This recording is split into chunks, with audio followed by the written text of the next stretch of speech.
Joining me now, Harvard Law Professor Alan Dershowitz. Professor, I've really looked forward to this conversation. You've seen the affidavit of probable cause. What do you make of it? It won't suffice.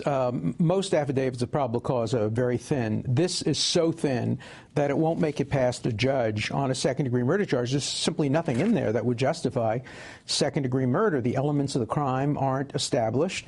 Basically, what's in the affidavit is what's in the public domain, with the exception of the few little things that were put forward by your previous commentator. But the fact that the mother identified the voice as that of her son, of course, we all know that that was going to happen. There's nothing in there, of course, either about the stains on the back of Zimmerman's shirt, the blood on the back of his head, the bloody nose, all of that.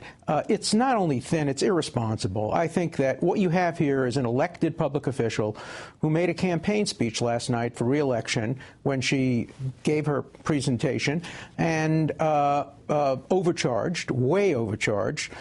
This case will not, if the evidence is no stronger than what appears in the probable cause affidavit, this case will result in an acquittal. Professor, you and I have the benefit of having read the affidavit. Allow me, please, just to read one short paragraph so that folks know how limited it is in a factual discussion of the critical sequence. Zimmerman confronted Martin and a struggle ensued. Witnesses heard people arguing and what sounded like a struggle. During this time period, witnesses heard numerous calls for help, and some of these were recorded in 911 calls to police. Trayvon Martin's mother has reviewed the 911 calls, identified the voice crying for help as Trayvon Martin's. Nothing about that critical, who struck the first blow and what precipitated that action that I was looking forward to seeing in the affidavit of probable cause. But it's worse than that. It's irresponsible and unethical in not including the material that favors the defendant, unless it's not true. But if it's true, as we now have learned from other information, that the grass stains are in back of Zimmerman's shirt, that there are bruises on his head, you must put that in an affidavit. The affidavit has to tell the truth, the whole truth, and nothing but the truth. Let me ask you this, because you've written something very insightful about the nightmare scenario that a prosecutor could face, where you distinguish between the differing levels of proof, probable cause as compared to beyond a reasonable doubt. In lay terms, lay that out for us now. Well, it's very easy to get an indictment. I think a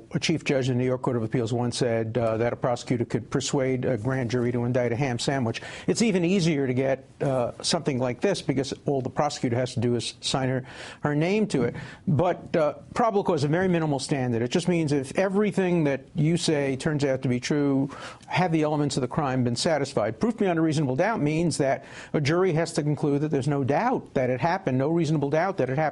This affidavit doesn't even make it to probable cause. Everything in the affidavit is completely consistent with a defense of self-defense. Everything. Even if he was the provocateur, you still have traditional self-defense under Florida law. If, in fact, Zimmerman provoked it, but then Martin got on top and was banging his head against the ground, he still has a traditional right of self-defense. So there's nothing in this affidavit, and I've read it quite carefully, that suggests a crime. It suggests the possibility of a crime, but a good judge will throw this out.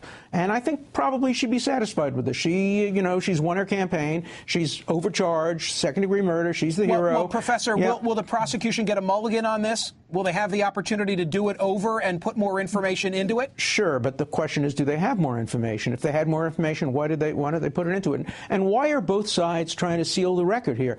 I suspect that already we're seeing negotiations for a plea, possibly toward a plea bargain. The new lawyer implied that yesterday when he talked about negotiations and when he wouldn't say anything critical about the prosecutor. But, it's unethical to overcharge in order to get a plea. It's unethical to charge second-degree murder in order to get a plea of manslaughter. And so I think this prosecutor has a lot of answering to do. She'll win a lot of popularity contests. She'll probably get appointed a judge. But the tragedy in America is we're the only democracy in the world where we elect prosecutors and elect judges, and that's not conducive to doing justice in high-profile cases where people are rooting for outcomes and nobody seems to be concerned about the truth, except, by the way, Martin's parents, who seem to be handling this very well. I think they are interested in the truth, and I have nothing but praise for the way they've handled this case. Thank you for your insights, as always, Alan Dershowitz.